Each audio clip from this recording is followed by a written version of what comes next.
Welcome. Elite, what next? Trump has won. I'm Lindsey Williams, your host. I want to thank all of you out there in the viewing audience and all of my friends who have contacted me on lindseywilliams.net by way of email, and you have called the Prophecy Club. You've been so kind. So many of you have said, where is Lindsey Williams? Why doesn't he say something? The election is over and I haven't heard a thing from him. Well, there's a reason for it.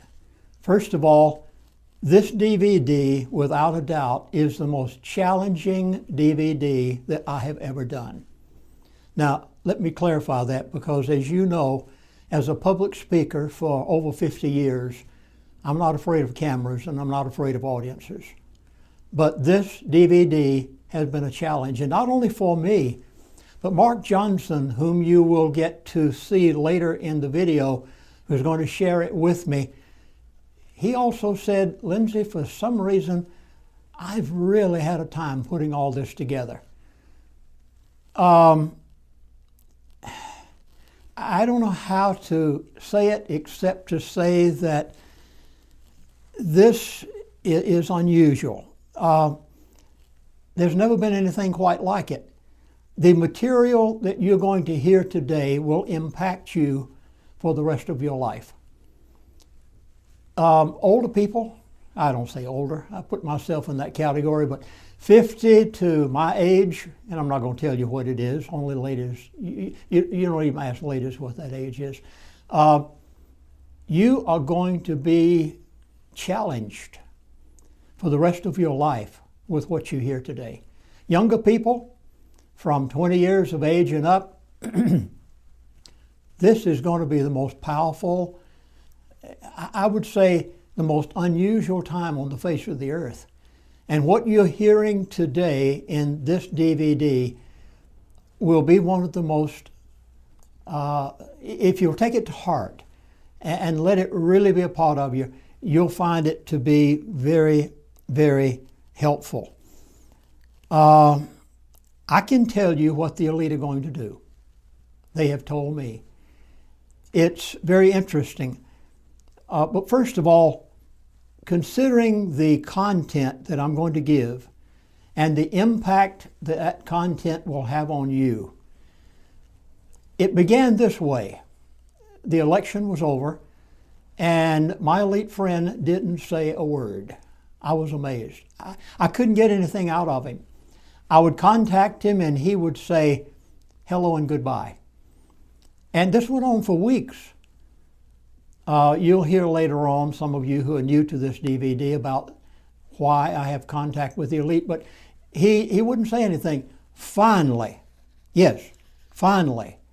only a few days ago, he decided to tell me all the news.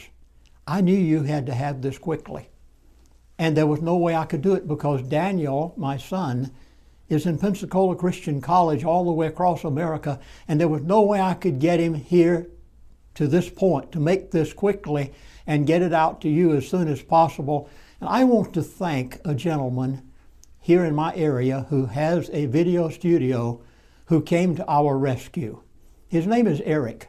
You won't see him, he's back there behind the camera, but he is very much appreciated, because he said, okay, I'll do it.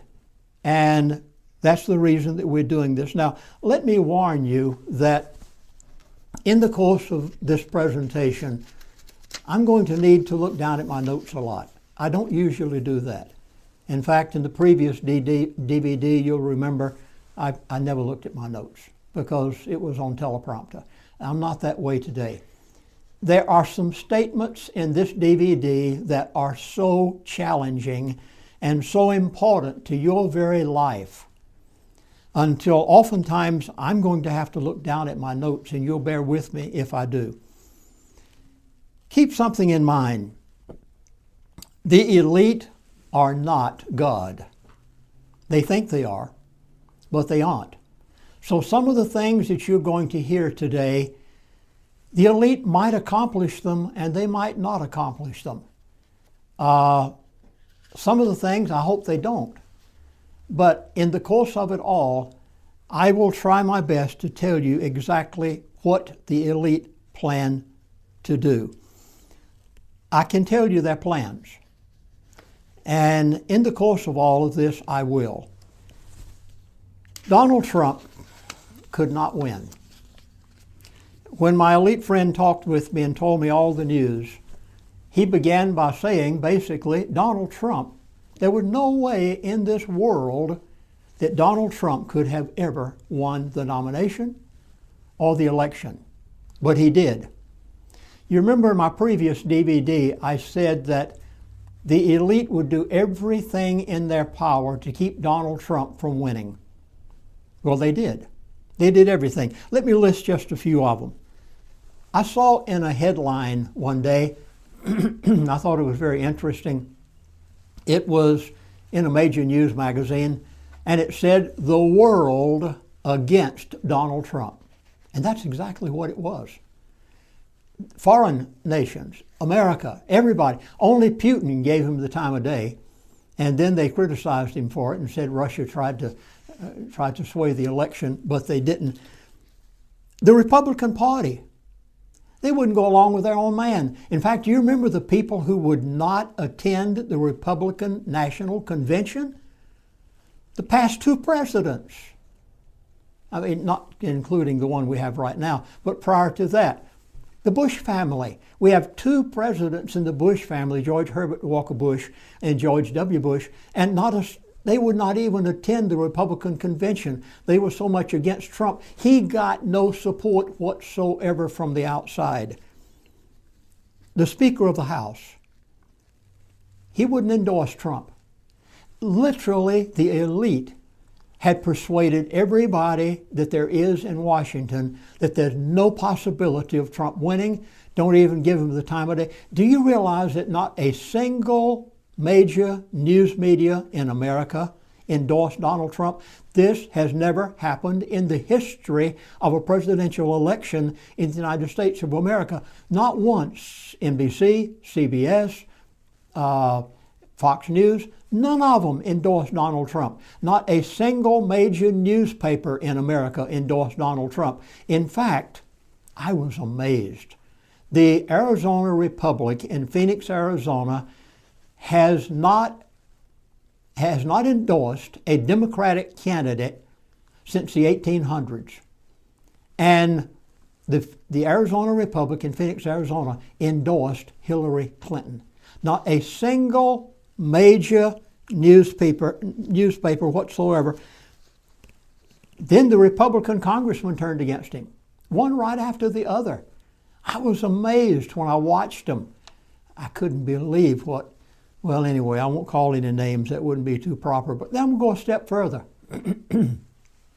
George Soros, richest man in the world. Do you realize that his company builds the voting machines? And George Soros, the machines were rigged.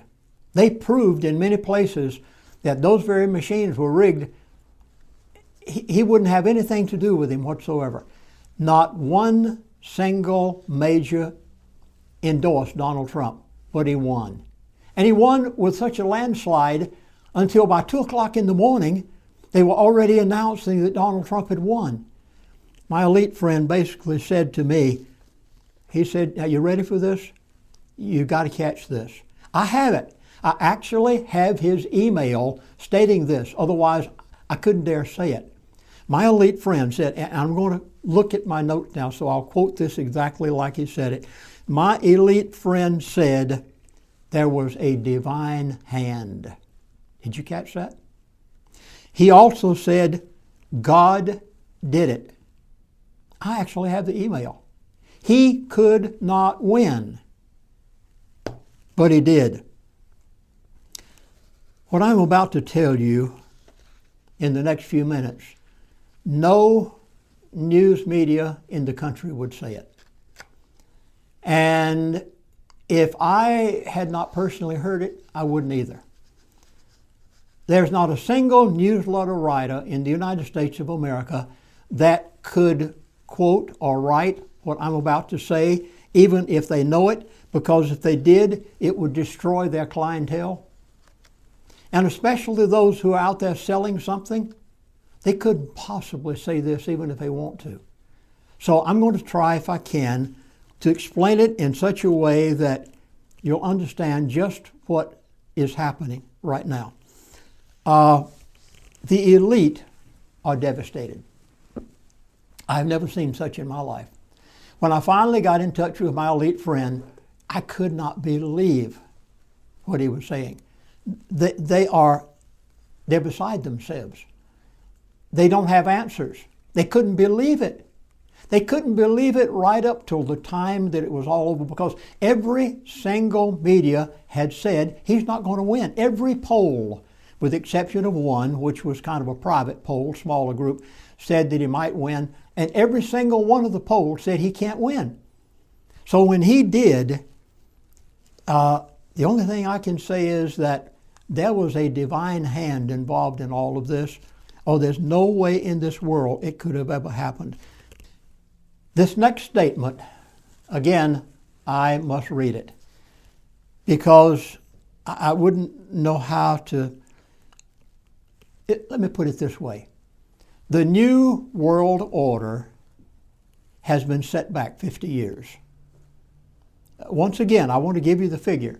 The New World Order has had a back set of 50 years. There are two people that you recognize in the New World Order, that whatever they say, you always watch what they say. Their words mean much. And usually they put it between the lines so that you're going to have to think twice with what they're saying. One of them is George Herbert Walker Bush, the old Daddy Bush, who came after President Ronald Reagan. And then the second is Henry Kissinger. Well, Henry Kissinger went to Trump Towers and actually met with Trump.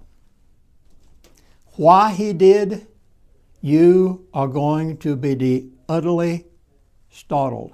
And this one, again, I'm going to have to read, because when I found out why Henry Kissinger had gone to Trump Towers, every other president, after they were elected, Henry Kissinger met with them and told them what to do. He didn't have any choice. They were briefed at length. This didn't happen with Trump. When Henry Kissinger went to see Donald Trump at Trump Towers, he basically went begging for mercy. Now listen to his words.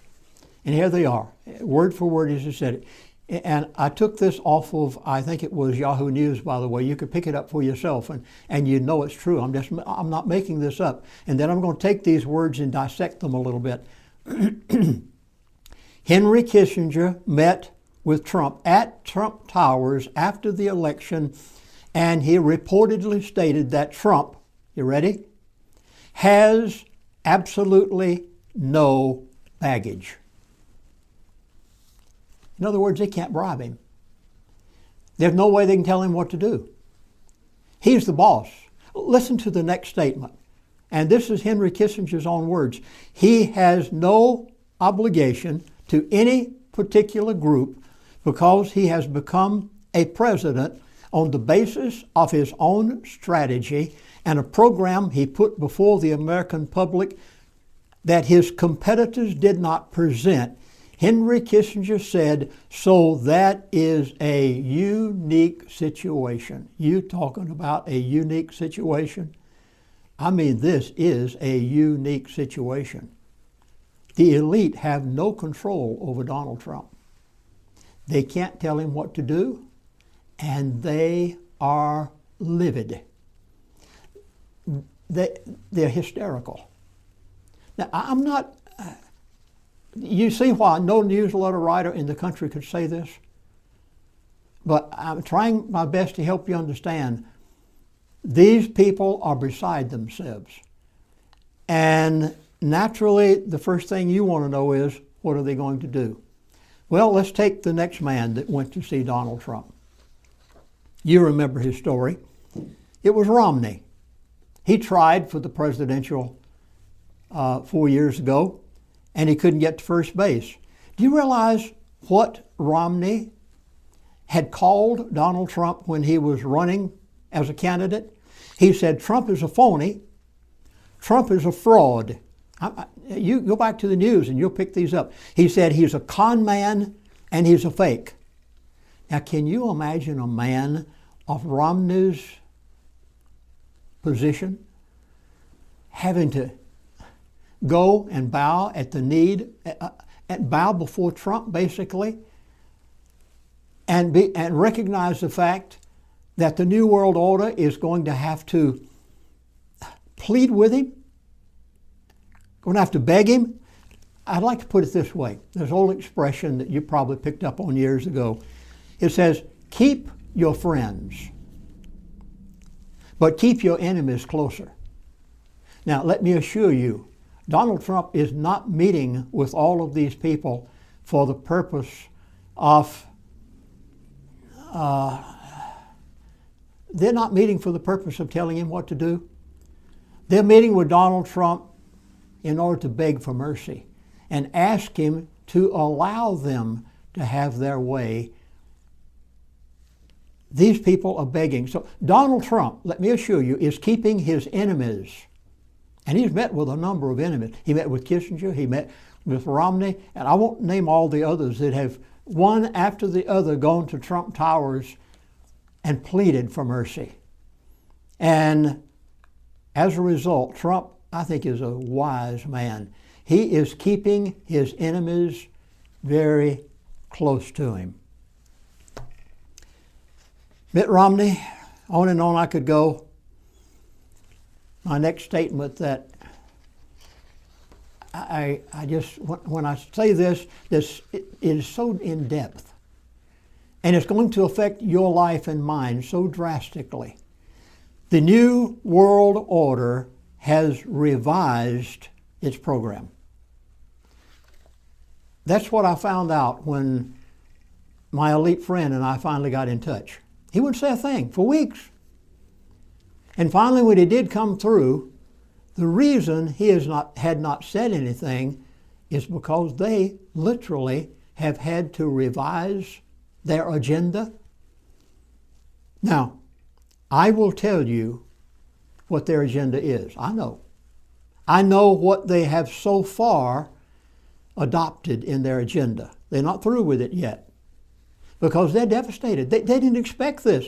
It caught them so off guard until they didn't have the slightest idea what was going on. And they're beside themselves.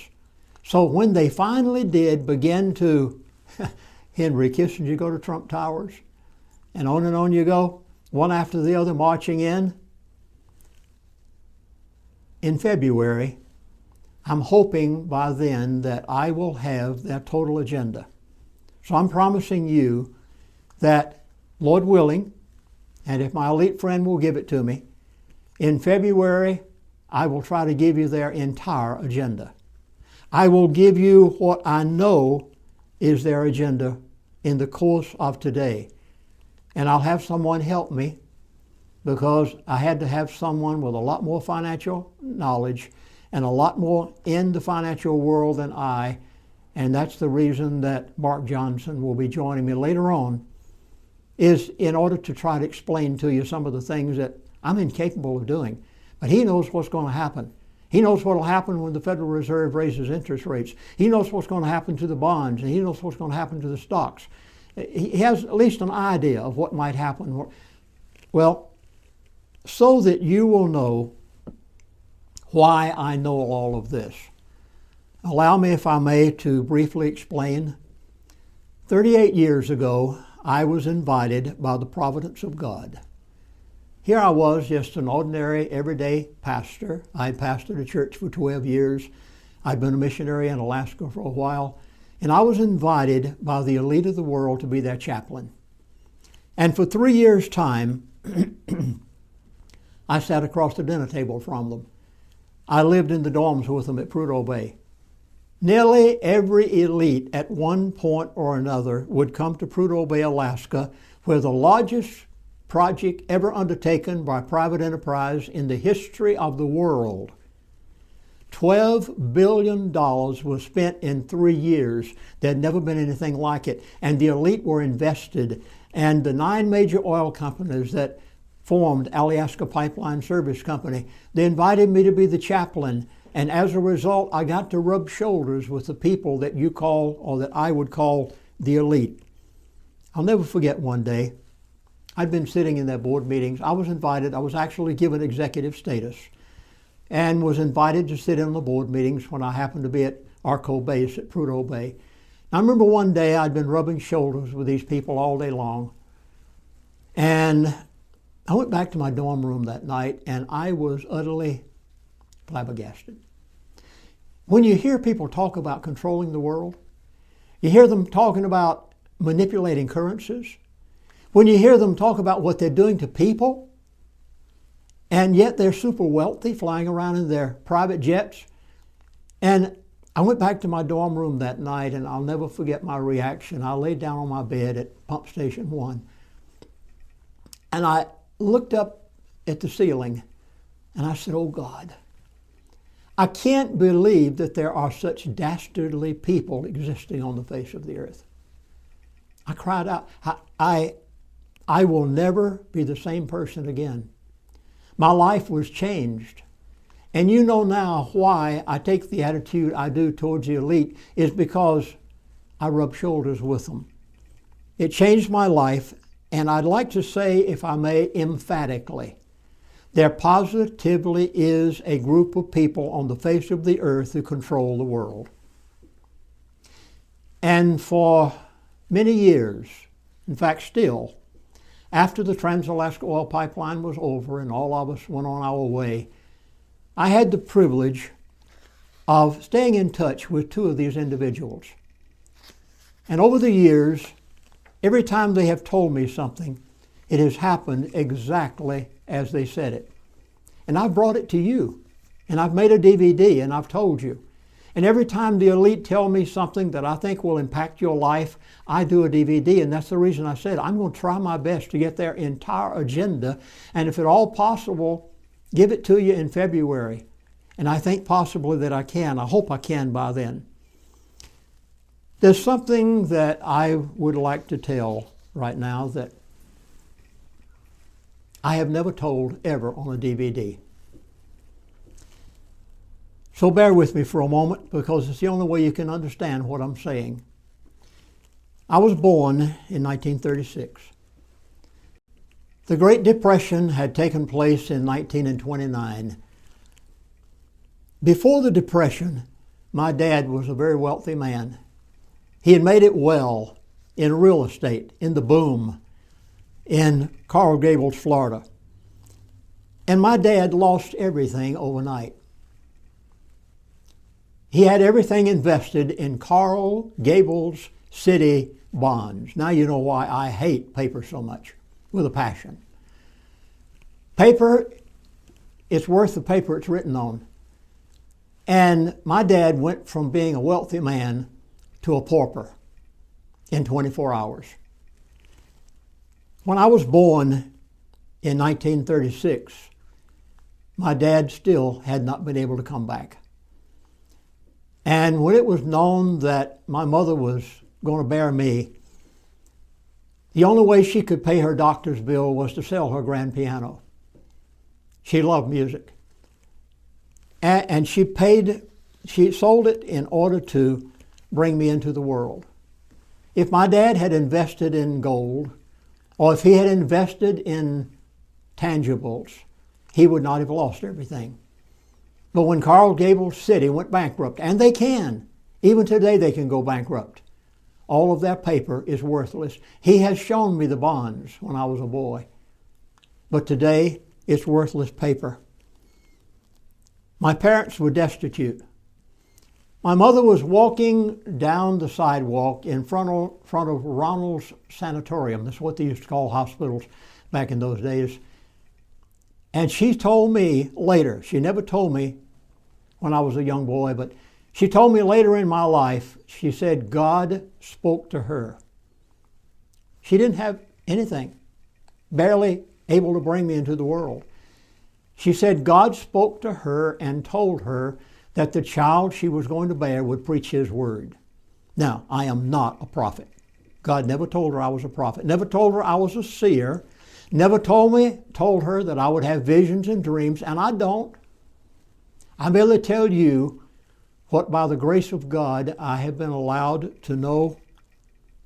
How does all this fit into this story? Because you see, I believe that I was ordained to preach God's word before I was ever born, and that's all I've ever done. And because of it, I was given certain intuitions or insight to be able to know certain things.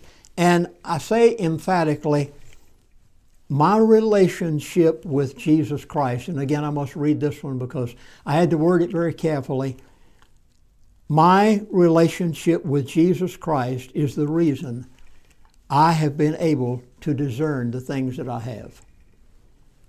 There were many other people out there that knew what the elite were doing and never said a word, never wrote a book. I don't know whether they ever even knew it or not.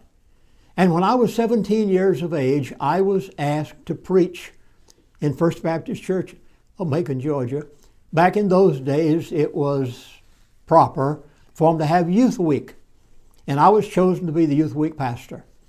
And I preached my sermon that night in First Baptist. And when I gave the invitation, 3 young people came forward and trusted Christ as their Savior. I had not planned to do this. After the invitation, I laid my Bible down on the platform and I said, folks, I want to tell you something.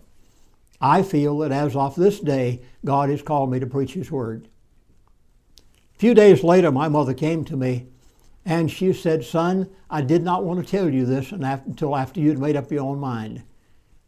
But she said, God told me that walking down the street, when you were to be born, before you were born, He told me that you would preach His word. I give God all the praise and all the glory, and I state again, I am not a prophet. I do not get this by visions. I get this by the elite speaking to me and telling me, because by the providence of God, let me put it this way, you need Jesus. If ever in your life, with what we're facing right now, you need Jesus Christ. You need Him as your Savior, and in the course of this DVD, I'll tell you later how you can. Now, let me get back to my subject. Please, thank you for allowing me to say what I did just then, because I think you need to know it in order to know why I'll be able to say what I'm saying today, and some of the things that I will say in future DVDs by God's grace. The New World Order is nothing new. I'd like to read you from the Bible, Genesis chapter 11. I'm going to begin in verse 1. And the whole earth was of one language and of one speech. And it came to pass that they journeyed from the east, and as they found a plain in the land of Shinar, they dwelt there. Now remember, this is after Noah's flood. God had told them to disperse and repopulate the entire earth. And instead, they did exactly what George Herbert Walker Bush is doing today, trying to put together a new world order. And they all stayed together in that same place, which was later called Babel, or Babylon, as we know it today. And they said one to another, go to, let us make brick, and let us burn them thoroughly. And they had brick for stone, and slime had they for mortar. And they said, go to, let us build a city and a tower, whose top, in direct defiance of God. Are you catching this? The New World Order today is in direct defiance of God and His Word, and it was never intended. Listen to what God did. And said, let's have a tower that will reach unto the heavens, and let us make a name, and let's be scattered upon the face of the earth. And the Lord came down. Did you catch those words? And the Lord came down to see the city and the tower. And what did He do? He took action. In that day and time, God came down and God intervened. Today, it's been announced again. George Herbert Walker Bush announced the New World Order. I'm sure you've seen it before, but I would like you to see it once again. And what's going to happen? I think the same thing will happen that happened at the Tower of Babel. The elite stated to me that they have encountered God. Now, some of you will remember about a year and a half ago, my elite friends said to me that they anticipated the possibility of a divine intervention. Now, you'll remember it in my DVDs. My elite said this time, God did intervene. He made it very plain. God has intervened, and what has been announced as a new world order, God's not going to put up with it anymore. He didn't put up with it the first time, and he's not going to put up with it this time. I'd like you to see it. George Herbert Walker Bush, as he announces the new world order. We have before us the opportunity to forge for ourselves and for future generations a new world order, a world where the rule of law, not the law of the jungle, governs the conduct of nations.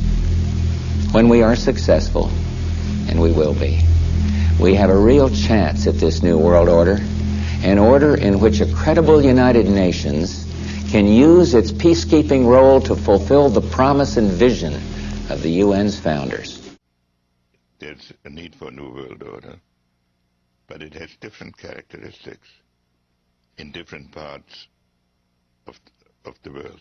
The affirmative task we have now is to actually create a new world order. A world in which there is the very real prospect of a new world order. The reason for the new world order is not money.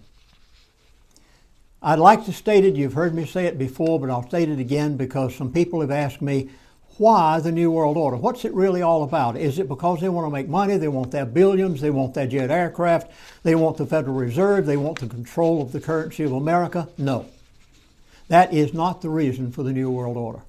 The reason for the New World Order is total control of humanity.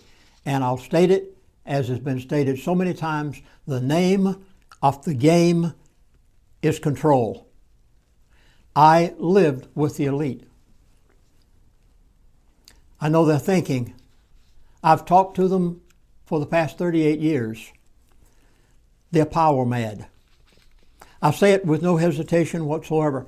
They are control freaks, if I could put it in terms of a young person of today. They monitor everything that you and I do.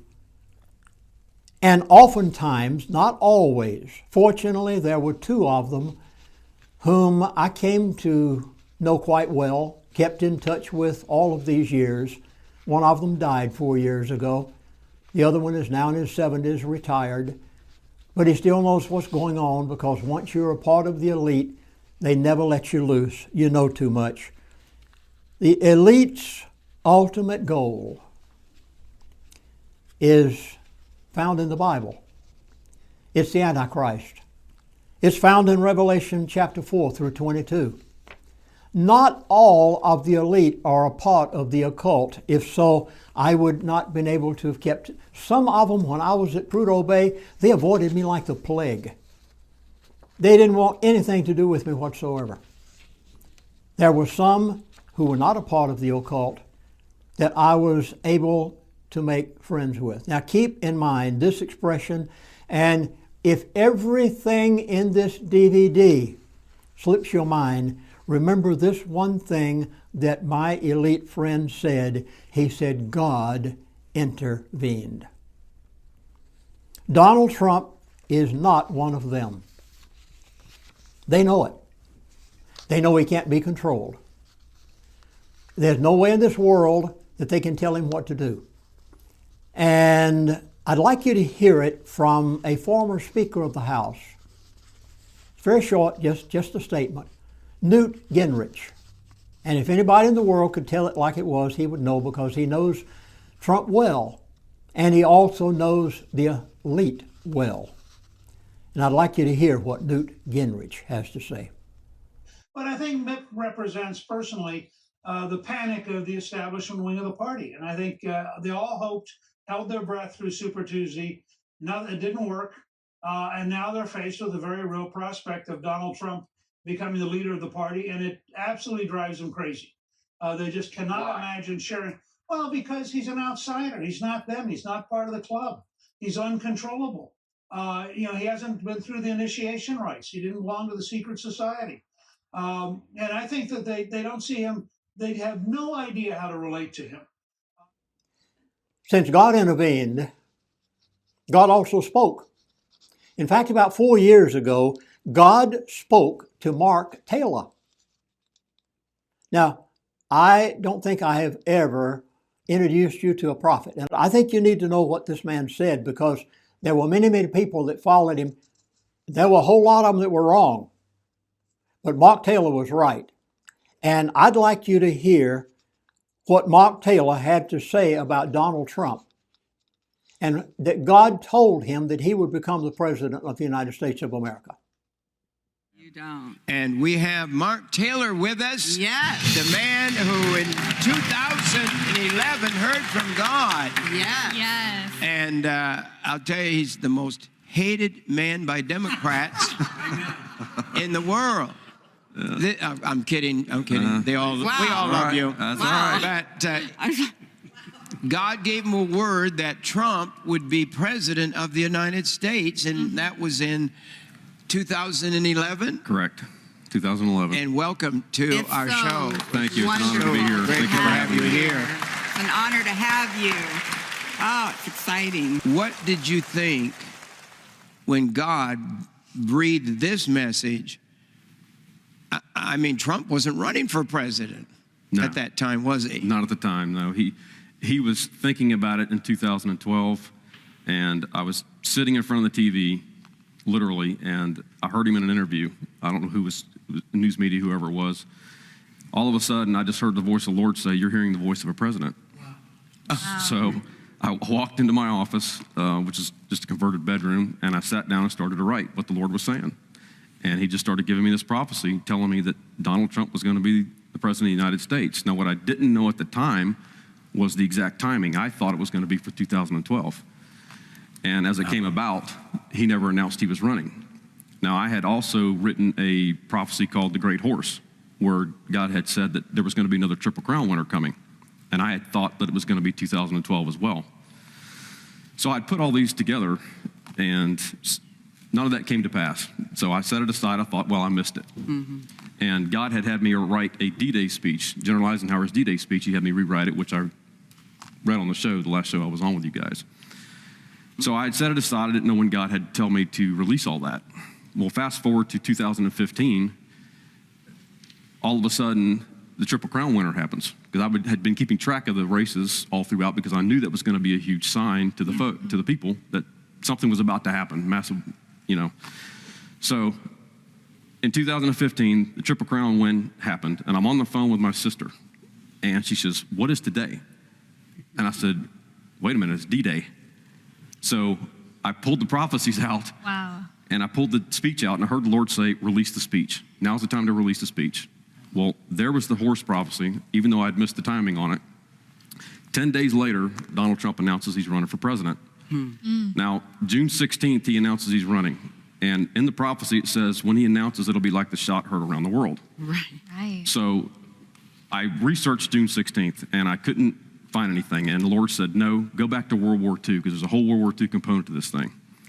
So I went back to World War II, and June 16th, I believe it was 1945, I believe it was the day they made the decision to drop the atomic bomb. So that was the same day he decided to come out publicly and announce he was running for president. God has given America a second chance. I know I'm sticking my neck out. I'm going a long ways. The elite are in utter confusion, and I don't know how to emphatically say this any better than what I have. They don't know where they're going. They're floundering around like a fish out of water. And they don't have any answers. Now, this next statement is mine. My elite friend didn't say this. I think, well, he intimated it, but he didn't actually say it this way. The elite have decided to join Donald Trump. That's the reason Henry Kissinger went there. He went there to beg, and all the others that have been going who are part of the New World Order. The elite have decided to join him and attempt, if at all possible, to pervert him, to change his ideas. I personally don't think they will, and I hope that they don't. They've decided not to fight him. Now, please bear with me on this one, because you need to understand he won with such a vast vote. He won with such unquestionable. He won in such a way that unless they tampered with the voting machines and unless they invited every illegal in America to vote, which our president did, you'll remember just prior to the election, our president actually went on a national news media and said, every illegal out there, go and vote. Nobody's going to do anything to you. There were millions of illegals who voted. But the elite know that Donald Trump won with such a big number. Yet they'd fought him for everything that they were worth. And when the elite fights you with everything they're worth and can't get by with it, that's going some. But Donald Trump won with such a vast vote majority, and the people love him so much, and they spoke 2 years ago, the people spoke, and the Republican Party didn't listen to them.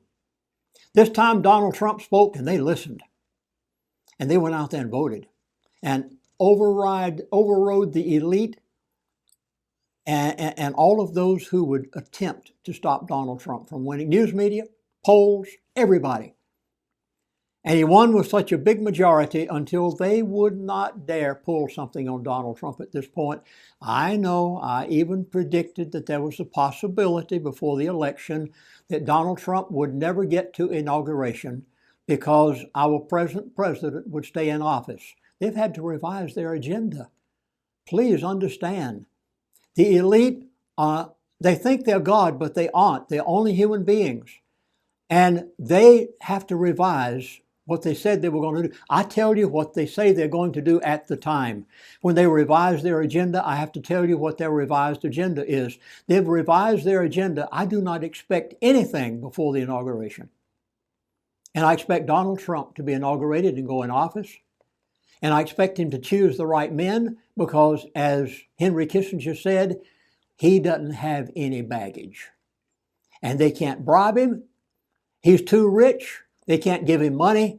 Donald Trump has already said, I won't even take the salary given to the president. I don't want it. You know the only other man that's done that I can remember? John Fitzgerald Kennedy.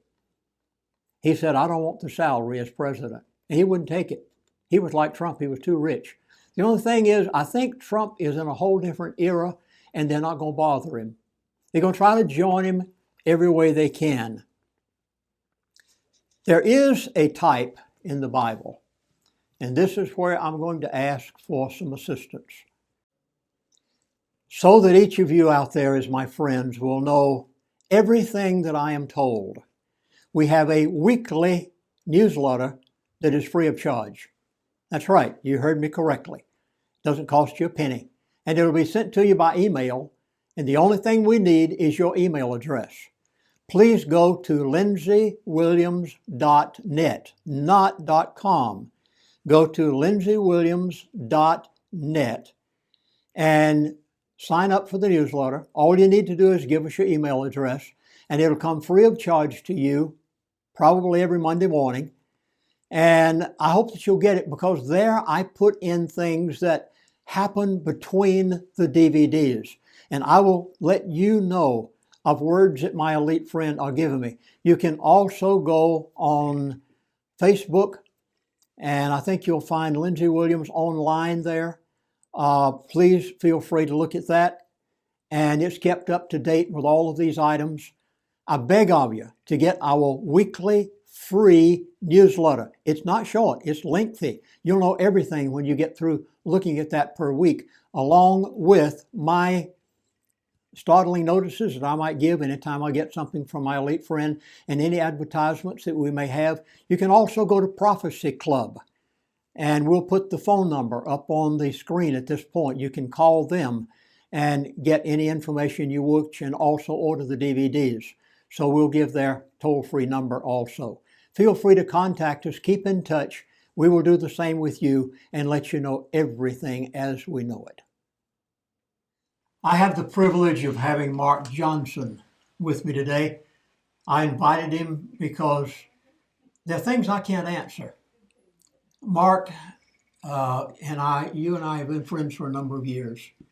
I love the way that you always talk about the Lord, and Christianity is number one. Tell people some of your background so that the next segment, as we go into it, they will understand why I had to have you on set today in order to be able to explain the change of plans of the elite. Sure. Well, as I said, I'm Mark Johnson, and I've been in the financial planning business for about 30 years, and I'm a certified financial planner professional, and I'm also a certified Kingdom Advisor professional. And the Certified Kingdom Advisor professional is we try and incorporate biblical principles when working with our clients and trying to find solutions for them using principles that we know work.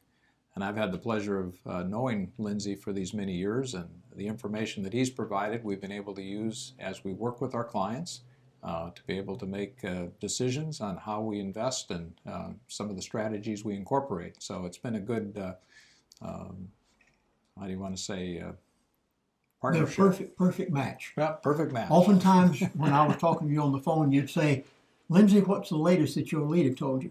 Mm-hmm. I knew exactly what you were doing. You were picking my brain to find out how can I help my clients. In the Bible, there is a type. I'm going to use the word symbolic. It's a man called Cyrus, and it's fascinating about his life. And I've asked Mark Johnson if he would, a Bible scholar, I call him that because of all the years I've known him, a man that loves the Word of God so much. Mark, this man Cyrus, tell us something about him. It's so fascinating. Sure. Well, you mentioned earlier about the divine intervention in the election of Donald Trump. And so, there's been a lot of people speculating, and I've heard more than one person say that God's hand is in this. And I was listening to a gentleman by the name of Lance Wallnau who had talked about he was going to meet Donald Trump, and the Lord put on his heart that he was going to be the 45th president of the United States. And then he got the impression that he should look in Isaiah 45.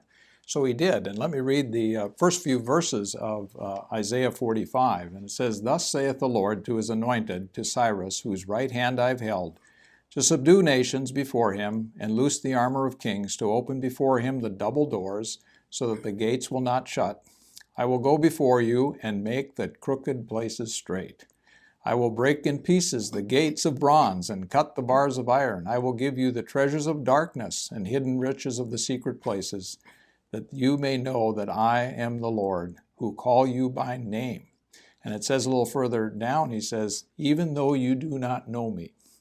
So here he had the opportunity where God was going to use this King Cyrus, who was not even a Jew or a believer, and God was anointing him. And as you said earlier, he was prophesied 150 to 60 years earlier that Cyrus, and the prophet named him by name, that God was going to use him. And so here he is helping Israel. They've just returned from Babylon, or in Babylon, for 70 years of captivity. And Cyrus is the one that helped them to go back to Jerusalem to rebuild the temple. And it was God's hand in that. It was intervention on their behalf.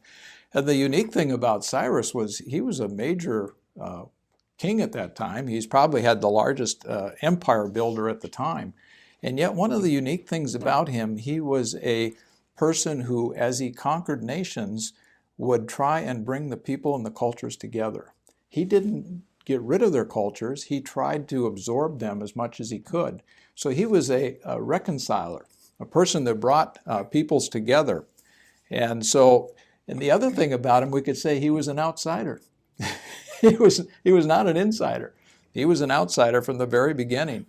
And yet the Jewish people, worked with him and went along with him. And he was one of the first ones to really deal with human rights and a lot of things that Donald Trump was going to have to deal with today. I mean, Cyrus was kind of a type of person that God used, and I think he has that same capability of doing that with Donald Trump.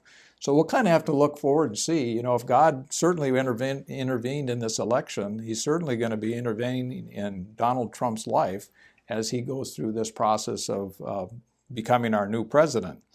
And one of the things Lance Wallnau said about him, he says he's a divine wrecking ball that's going to break the spirit of political correctness.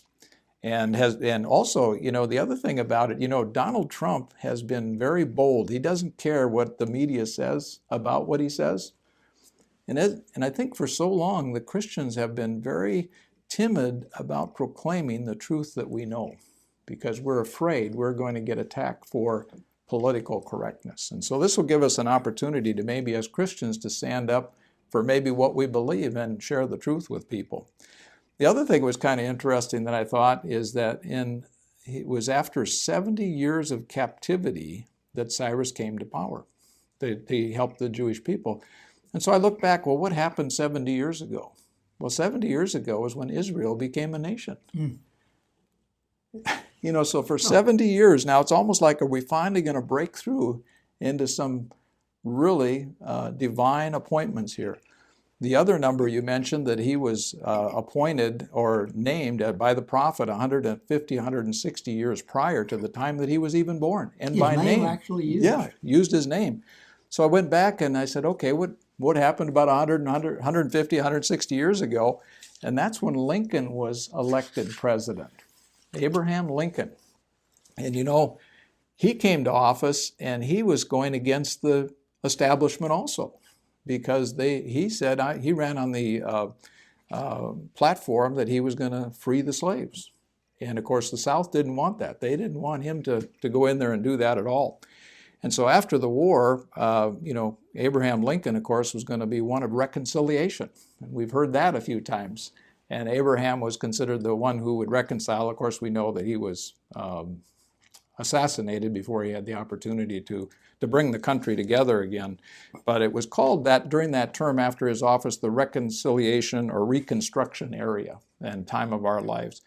And the South, even after they started getting back in power again, and you might say, were they the elite of the time or what? But they still tried to continue in their ways of keeping the people in slavery for the next few years. And so it's kind of that challenge that Donald Trump has. How do we break loose from the way things have been doing things? And certainly Donald Trump has the opportunity to make major changes here in the United States.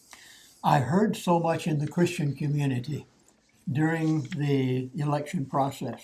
Oh, he uses bad words. Oh, he's not a professing Christian. This man is heathen in some of his ways. Cyrus was a heathen king. Yeah. The Medes and Persians had taken over Babylon. And this man was not an angel. No. He was a Donald Trump. Yeah. I mean, Cyrus really was. I'm sure he used a few curse words every now and then in public. Yeah. And yet today, people say, well, if he's not perfect, I'm not going to vote for him. Yeah. Well, they wouldn't have voted to let Israel go back and rebuild the temple either, would they? No. Because Cyrus was not that perfect individual. Right. So today now we have, and I'm not saying that Donald Trump is Cyrus. It's a type. And I'm convinced it's a pretty good type. And I feel in my heart that it's correct. Mm-hmm. But we have a man who's going to do something. Keep in mind my statement before. The elite are in shambles. They are devastated. They're having to completely revise their agenda. Now, what I would like for Mark, I would like us at this point to say, okay, in light of the fact that the elite are in horrible condition. How can we take advantage of them? There are investment opportunities out there now that you're going to have that has never been available as the New World Order are in such shambles and in such disarray. There's one subject I need to touch on. There's something that the elite, the New World Order, have done that they can't get out of. It's gone too far. Today, the debt load of the world is so great that the GDP, gross domestic product, the debt is greater than all of the gross domestic product in the world. And it can never be altered. There positively will come at some point a financial collapse. Now, let me express what my elite have expressed to me. I know it's going to happen someday. You do too, because there's no way around it. They don't want it to happen now. I know this is completely different than all the newsletter writers. Every one of them. And I read nearly every one of them from time to time. Every one of them is saying, you've got to do this and this and this because there's going to be a financial collapse. There is going to be a financial collapse. I agree with them. But the elite don't want it right now. And this gives a window of opportunity for you and for me, for Mark and all of your friends to take advantage of the elite. I mean, literally, take advantage of the elite. You need to get them while they're in disarray. And I'm going to project, this is not from my elite friend. This is my thinking in light of what I'm reading between the lines. I don't think that there's going to be a financial collapse, barring something that the elite don't have. Now, keep in mind, when Trump won the election, the elite did not expect it. They had to revise everything. And if we had 2 or 3 banks in Europe that all of a sudden decided that they would declare bankruptcy, if a number of American banks had to declare bankruptcy, there might be an alteration of their plans again. But as the way that they seem to be indicating it to me right now, you very well could have 6 months, a year, maybe 2 years, and I'm going to even project up to 3 years, that they will keep this thing going. Now, I know that that's in disagreement with every newsletter writer out there, but I have to tell you what's in my heart and the way I feel. I think that you have an opportunity right now to take advantage of the elite. And they are going to move this financial collapse, which will eventually take place. They're going to move it down the line as far as they can because they don't want it right now. They've got to completely revise this agenda of theirs. And Mark, this gives glorious opportunities. Mm-hmm. The thing about it, when we're going to talk about some different strategies and different techniques here, one of the things is that it's time sensitive. And we are taping today, and a week from now, a month from now, when you're listening to this video, could be completely different. So I just want to let the viewers understand that this is time-sensitive material, and yet, as Lindsey says, this could be opportunities up to 3 years, maybe even through the end of Trump's presidency. 8 years. 8 years. Well, that's one way to look at it. So there are some definite opportunities out there, and also, we don't want to make sure we don't give any investment advice, but just take these as concepts for them to think about and take advantage of them. So we'll talk in general sense, and maybe if they have an interest in knowing more specifically how it would affect them, to give me a call and we can help them on an individual basis. But one of the things, you talk about the debt, and we've had this government, we'll call it monetary policy, where the Federal Reserve has been keeping interest rate low and keeping liquidities in the market. And we've had that experiment, you might say, for the last 8 years, along with the quantitative easing, where they bought a huge amount of treasuries and securities, which has increased, the balance sheet of the Federal Reserve. Well, Trump, his platform is basically completely different. He's going to a fiscal policy, and fiscal policy is tax cutting and government spending. And of course, one of the fears when you talk about the debt building is government spending is going to add to that debt load. But the assumption is that when you cut the taxes, then there'll be more money generating in the economy to be able to have consumers spending. And as they spend more, of course, then there's more taxes coming in to be able to pay that debt load. So we'll kind of have to see how that'll turn out. But basically, that's going to be a major shift in what we've had for the last 8 years, and maybe even longer. And so, and the other part of that program was the quantitative easing, where the government, bought all those individual securities, money-backed securities, and Treasury. That's all changing. And of course, some of the pundits and those that are, saying against Trump said that it'll never work. But they've been wrong on the election. They'll probably be wrong on this too. So we'll have to see. But that's a definite change. And so, as we look forward into the future, we'll have to look and think about maybe what it's going to be like to have less taxes. And what are the opportunities if the government starts spending more money? Now, I'm going to make a prediction. And this is strictly reading between the lines with my elite friend. I predict that either in December or January, the Federal Reserve will raise interest rates.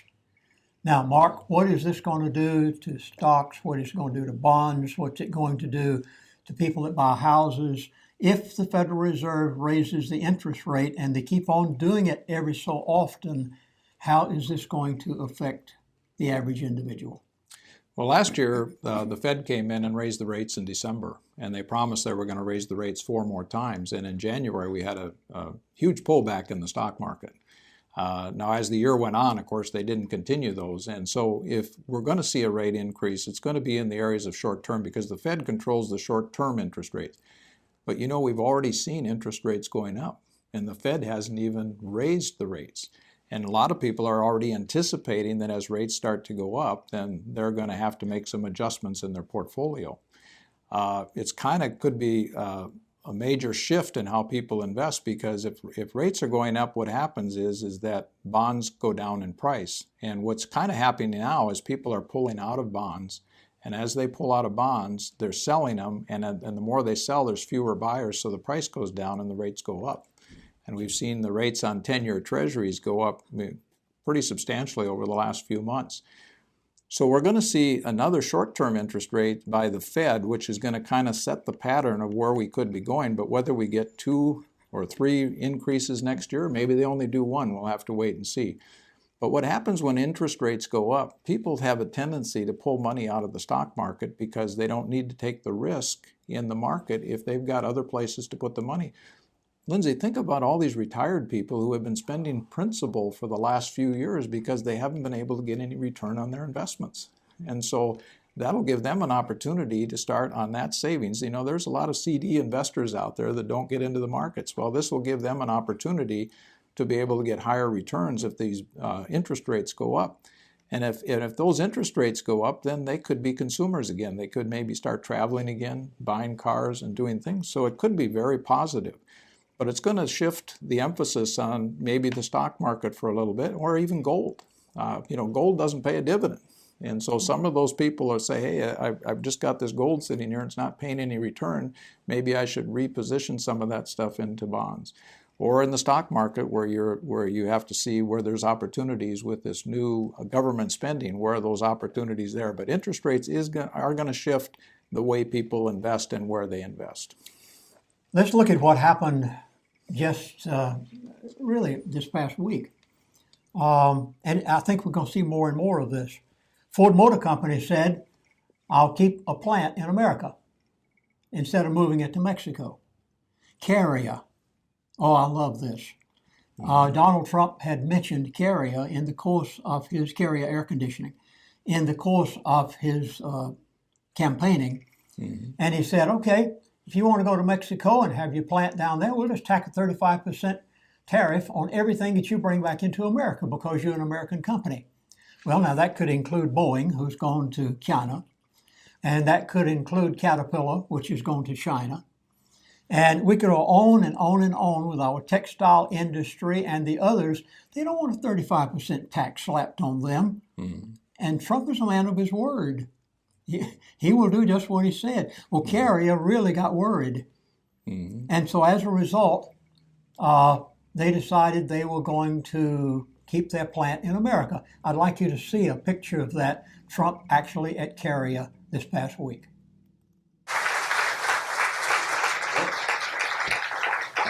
I assume this isn't all for me. First of all, welcome to Carrier, Indianapolis. And it's an honor to welcome President-elect Trump, as well as Vice President-elect Pence, and the new governor, Governor Holcomb from Indiana today.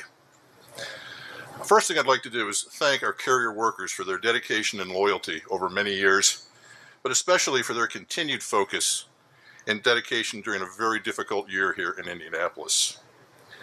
Over the past couple of weeks, we've had productive discussions with President-elect Trump and Vice President-elect Pence about their plans to improve the competitiveness of the U.S. business environment through tax reform and through a more thoughtful approach to regulation. Those plans have given us a renewed confidence in the future of manufacturing here in the United States. It's why today we can talk about 1,100 jobs in Indiana going forward. So I'm pleased to announce that we have decided to keep Carrier Indianapolis. The plant will remain open and continue manufacturing operations here. We'll also designate this facility as a center of excellence for gas furnace production. We'll invest more than $16 million over the next 2 years to ensure that this remains a world-class manufacturing facility with the ability to compete globally. Thank you again for your hard work and dedication to the entire Carrier team, and I look forward to this facility continuing to deliver industry-leading products to our customers across North America. With that, it's my pleasure to introduce Vice President-elect Mike Pence.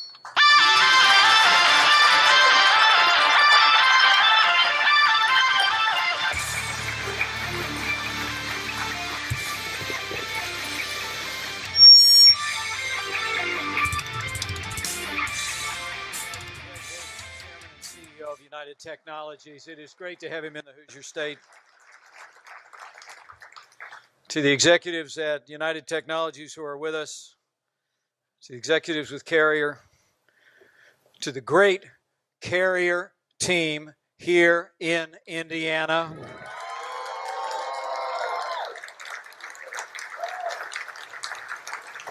To our honored guests, Governor-elect Eric Holcomb, Indiana Speaker of the House Brian Bosma, Indianapolis Mayor Joe Hogsett, my fellow Hoosiers. It is great to be back home again in Indiana.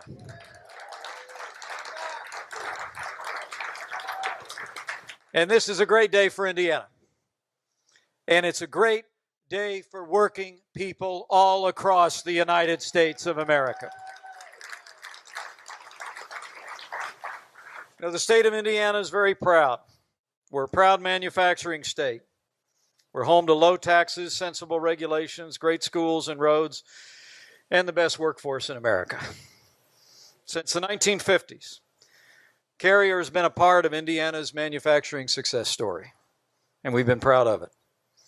As governor, I couldn't be more pleased and grateful that thanks to the initiative and the leadership of President-elect Donald Trump, the Carrier has decided to stay and grow right here in America.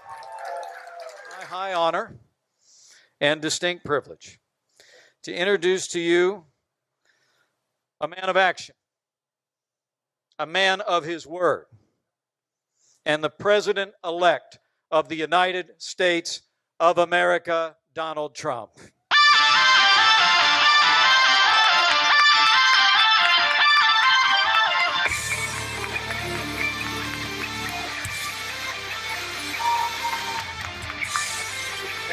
Thank you, everybody. Thank you very much. Thank you very much. I love that red hat. Thank you, everybody.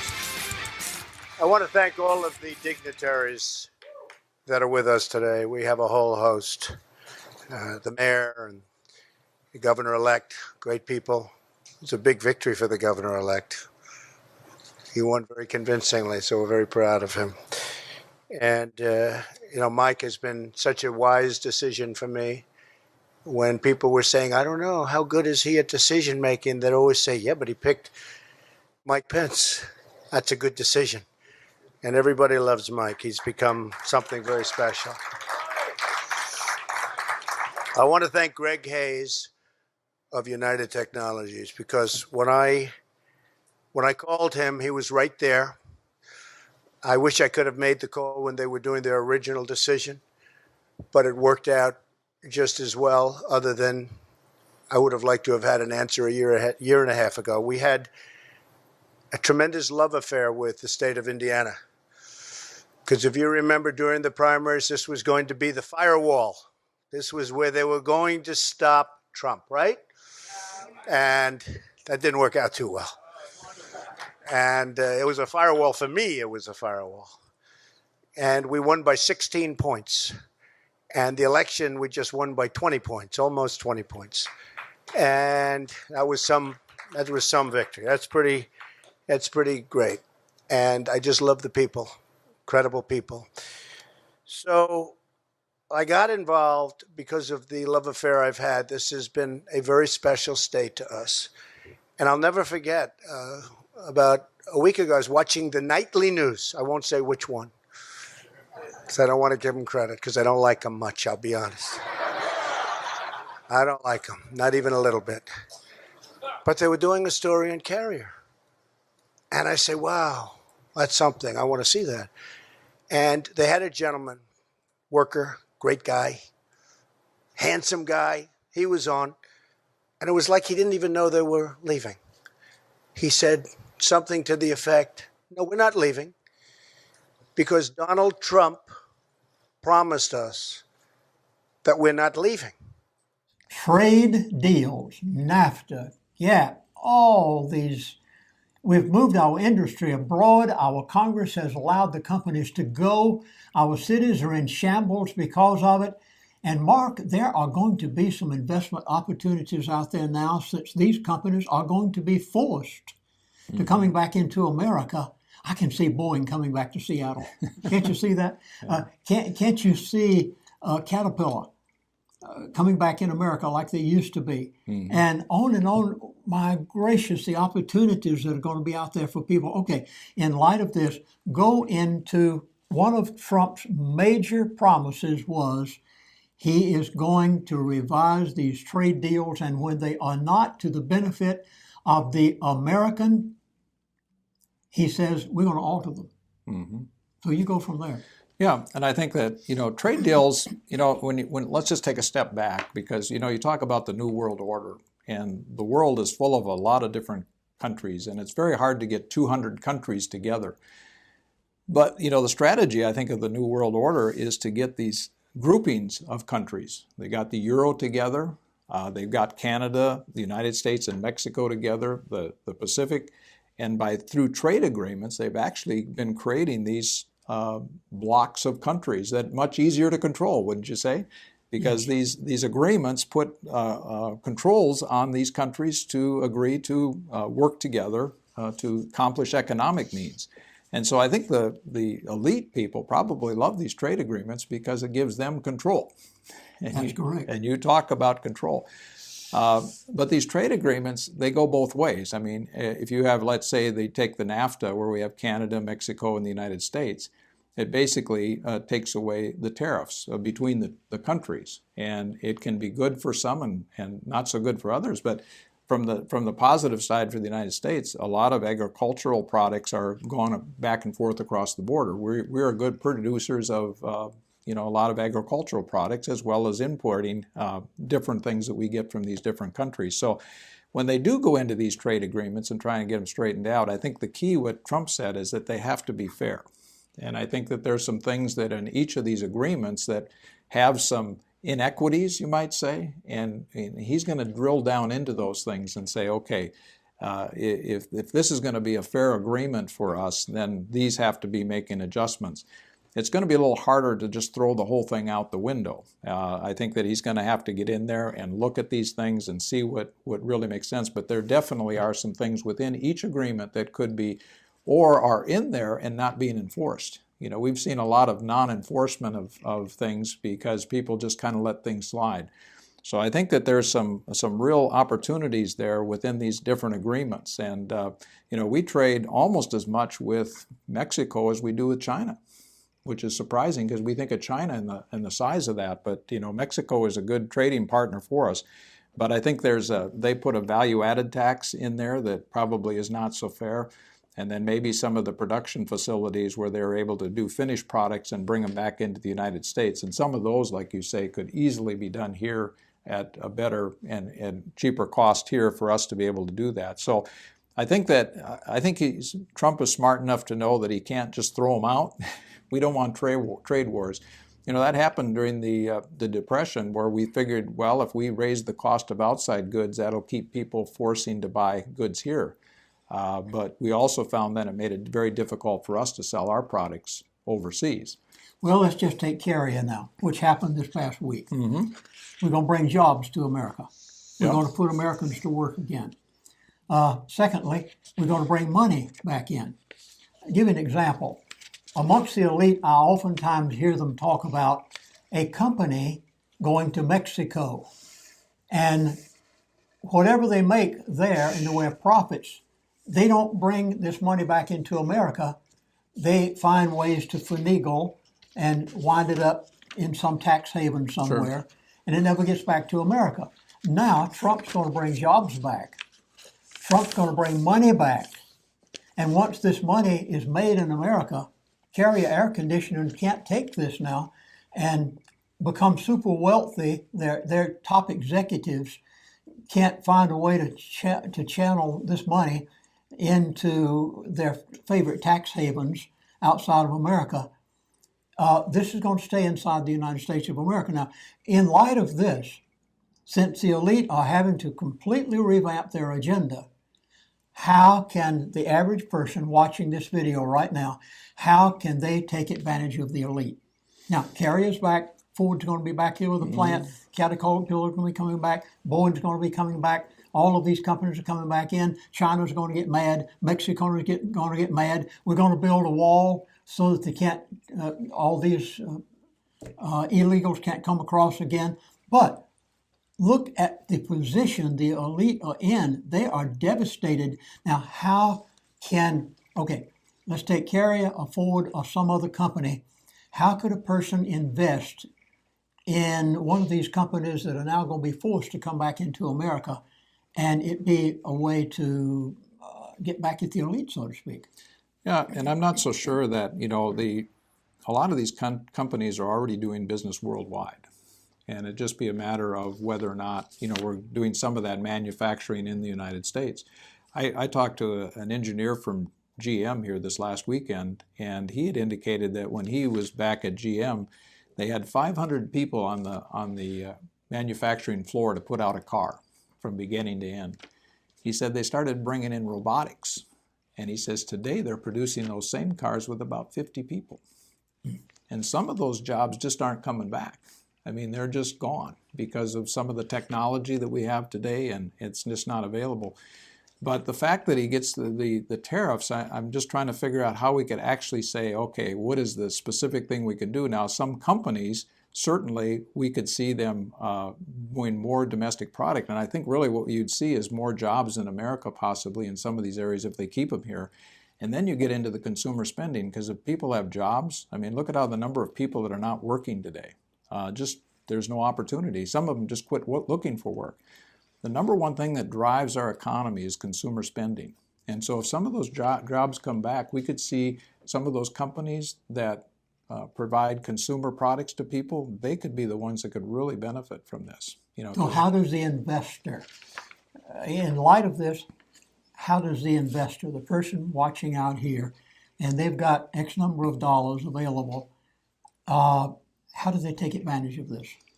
Well, like we said, we can't give specific examples of those things, but we look for companies that have really good earnings, that have been making money in these times, and we'll find other companies that will be coming online that have good earnings based upon these changes, whether it's taxes or some of the other things he's coming out with, you know, the infrastructure spending.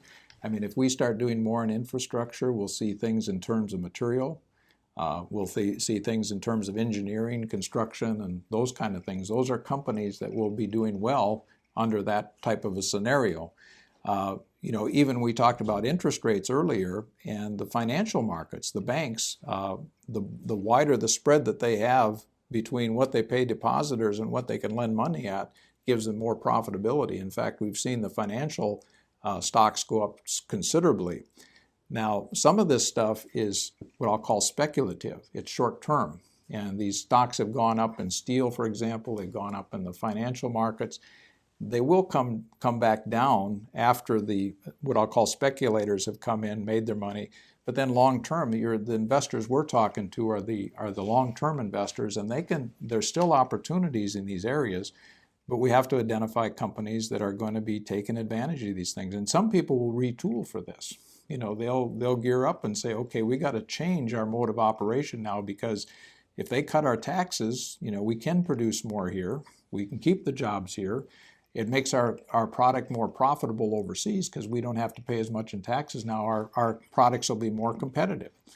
So it'll be it isn't going to be as narrow as I think a lot of people think. It's going to be a much broader recovery, a much broader opportunity for people to get into. But I think it still gets down to the company, how well they're doing, how well they're run, and the things they're going to do to adjust for this new economy. Okay, let's take one for instance.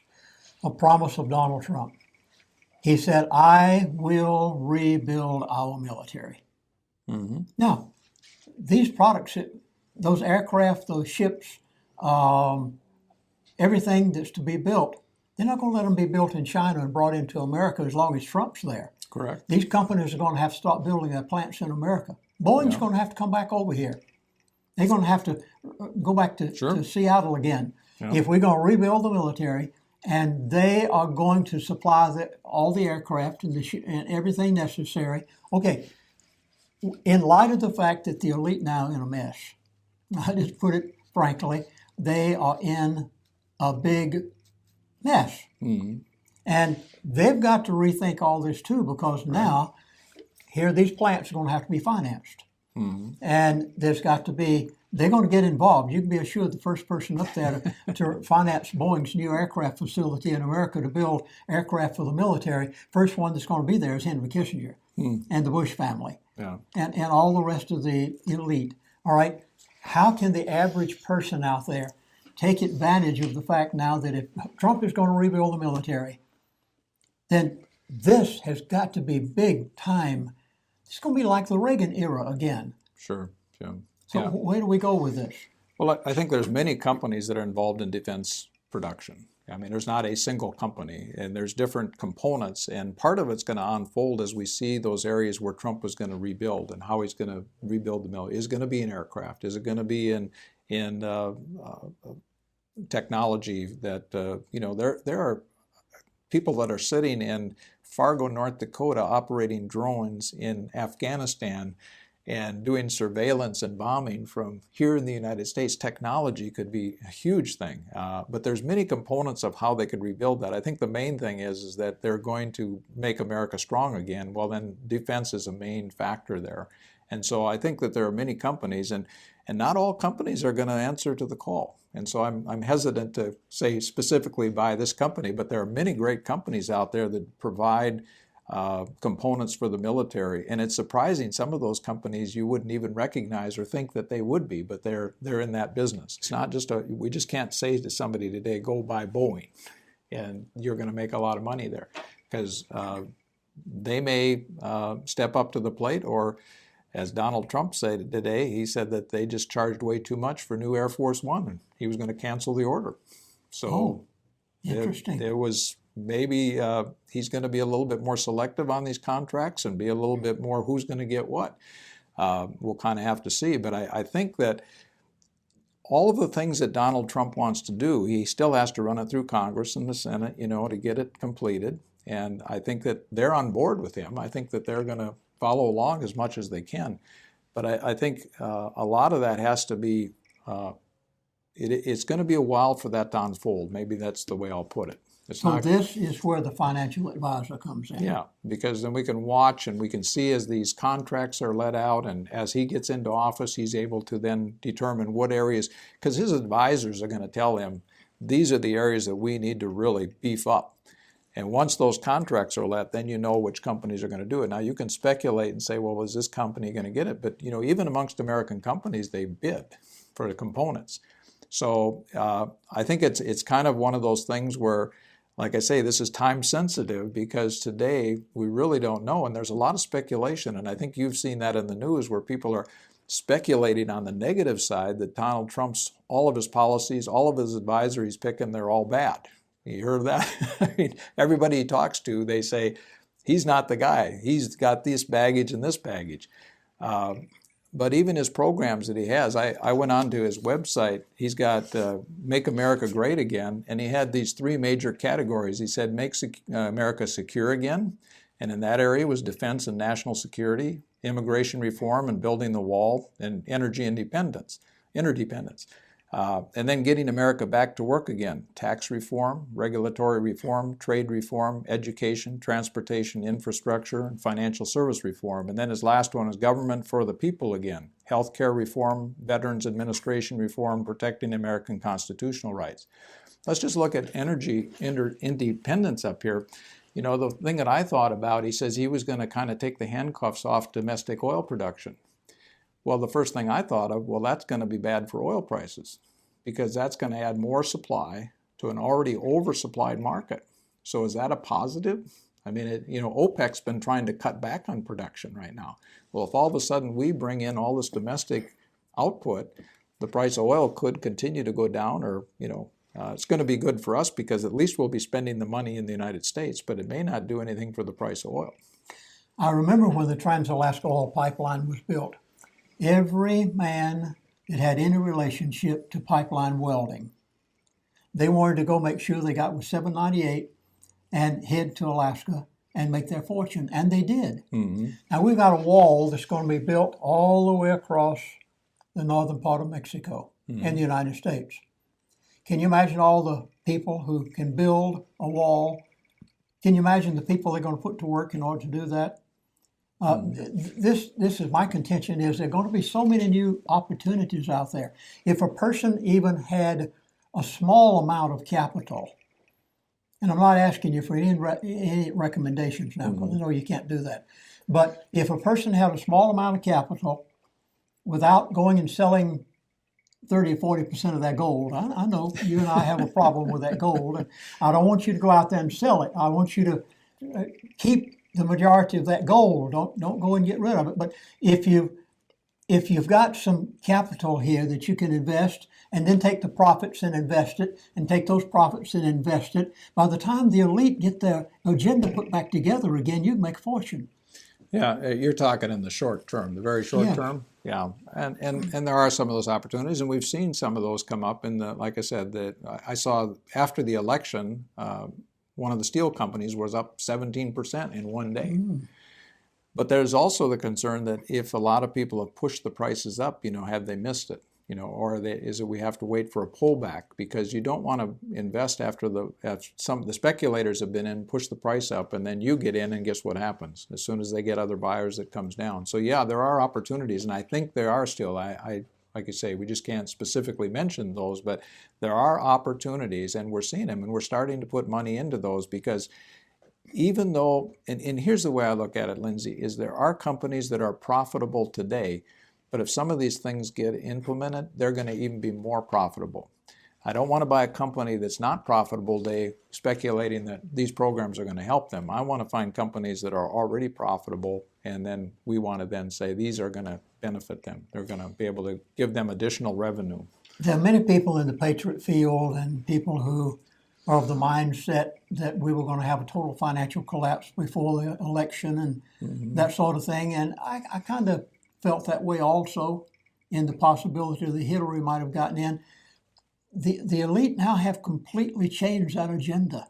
Yeah. They've altered this to the point that everyone out there in this viewing audience, you're going to have to alter your opinion.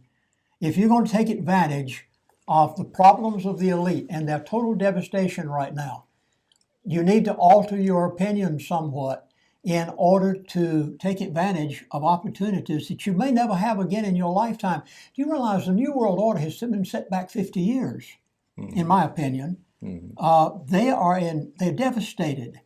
So there's so many things now that people can do that 6 months ago you couldn't even think in this direction, but you can think in this direction now. A young person that can go and help build that wall down there. It'd be like going to the pipeline years ago. Go get that job. Take advantage of it. And there's so much out there now that we're going to have to rethink this come about February or March, whenever we get ready to make a new DVD. We're going to have to rethink all of these opportunities that are before us that there was no possibility of even thinking about it in the past. And you know, the elite didn't even think about it because prior to the election, they did not jump into the stock market in those areas that would have benefited as a result of Trump getting elected. And you should have seen the shock on the financial newscasters' faces the day after the election. They didn't know what to say.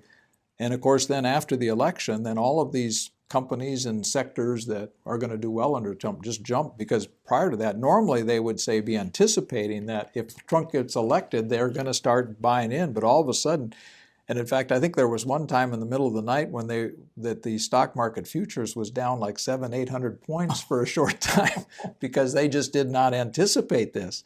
And the next day, as you listened to the newscasters, they just were dumbfounded because they were so convinced that he was not going to get in. And so I think that, like you say, there's still some people are trying to get traction on which way do we go with this. And yet we don't want to jump in too soon because we got to kind of see how Trump unfolds in terms of his advisors and what he's going to be able to do within his first 100 days. And I think that those things will unfold, and if you go onto his website, he does talk about what he's planning on doing, and he's got some very, very positive things that'll affect a lot of different companies that'll do very well as a result of these types of things. But there are some headwinds too, because you mentioned the debt, and of course if he's going to do infrastructure spending, there's a significant amount of debt that we have to deal with, and if we add to that, that's not going to add to my positive feelings for the day. Commodity prices, we have been kind of declining. If you take a look at China, China's been a major manufacturing of products around the world, and I remember Japan, when I was growing up, if you got something for Japan, it was cheap. It was, if it was made in Japan, it was not that good of a product. And China had that kind of reputation because they had that low wages, they were able to produce things at a much lesser price. I think if you go on the shelves today, you'll find that American-made products aren't that much different than the Chinese-made products in terms of pricing. And if you buy from America-made products, it's pretty comparable. But China is going through a major shift. They're going from manufacturing to consumer and service-oriented economy. Their people who have gone from the poor of the poor are now more middle class, and they're looking to buy products and services that they can, use and spend on themselves. And so there's a major shift within China, and their growth rate went from 12% a year down to about 7%. Now 7 is still pretty good, but it's a way down from what it was. And as their manufacturing and their growth dropped, they're not buying the raw materials, the commodity materials that they were before. And you had in one of your videos a while back, remember those cities that were built with nobody living in them? There were airports that nobody used. And so a lot of those countries that were dependent upon China buying all those natural resources, you take these countries that were sending them all kinds of ore and copper and whatever, that has slowed down a little bit. So you got the slowing of China, and we've got the debt around the world. It's not just the United States. I mean, a lot of these countries have some significant debt. We got the possibility of things kind of falling apart in the EU with the Brit exit. And of course, we've just been reading about it in Italy, trying to kind of readjust things. There was a major change to change their, I'll just say their government or legislative system, and it didn't work. And it's kind of the sense that people are getting fed up with the way things are. And things are changing around the world. So we're going to see some, there's some concern, I think you had mentioned it too, about what's happening. And if the elite are trying to pull these groups together, and they seem to be kind of pulling apart, that sets them back this 50 years that you're talking about. And so I think there's going to be some very significant things happening in the next few months, if not years. The American dollar is still the reserve currency of the world. Mm-hmm. Many people in the patriotic community were saying And a lot of the financial forecasters are saying, oh, China's currency is going to become the new world reserve currency. No way. China's in so much trouble until now you come back to the American dollar again. As I heard one person put it the other day, he said the American dollar is the best of the worst. The American dollar is in focus again. With it being the best of the worst, you realize what's going to happen now that Trump is making America great again? All these foreign investors that have invested outside of the United States of America, and then you take your bonds and all of this Federal Reserve paper. People are coming back and saying, oh, Trump's going to make America great again. The dollar is still the reserve currency of the world. That still has not changed. The International Monetary Fund can't quite push China into the place where they wanted it. You realize the golden opportunities that you and I have right now because of the devastation of the elite? I mean, these people are in such panic mode that it is going to present, I wish I was back in my 30s again. Of course, being a minister of the gospel, I couldn't take advantage of all those financial things even back then. But right now, the golden opportunities that are going to be made available because of a complete shift, it's going to require a mental alteration or mental change in thinking. Those people who were thinking nothing but doom and gloom prior to the election, if they knew what I know about what the elite are doing and what their possibilities are, these people are going to have to alter their thinking along with the alteration of the elite's program in order to really take advantage of some of the opportunities that are going to be out there right now. I don't know what's going to happen if interest rates are raised by the Federal Reserve. And all these other things, you have filled in so much. And I hope people will be in touch with you. You'll find information about Mark and what he does on the video. We'll put a caption on it. And I hope that folks will take advantage of it. In all of this, keep your eyes on the Lord. He is your greatest asset. Jesus Christ is the greatest thing you can have. And when we know Him, we can rely on the Holy Spirit to give us guidance to understand all of these things that are taking place. And again, I want to thank Eric. It would not have been possible to make this video had it not been for a local individual here, not far from where I live, who so generously, and I mean generously, I mean he's got all of his lights, he's got his equipment here, we're in his office, and he does this professionally. And if any of you need some professional equipment taken care of and professionally done, Eric, I want to thank you also for the wonderful job you've done. And we'll have a clip up on the screen as to how people can contact you if they wish to. So keep in mind, set your spiritual house in order. Let that be priority number one. And when you know Jesus Christ as your Savior, the Holy Spirit can give you guidance in all of these things. And as we see the transition taking place so rapidly, you and I can adjust accordingly. Set your spiritual house in order first.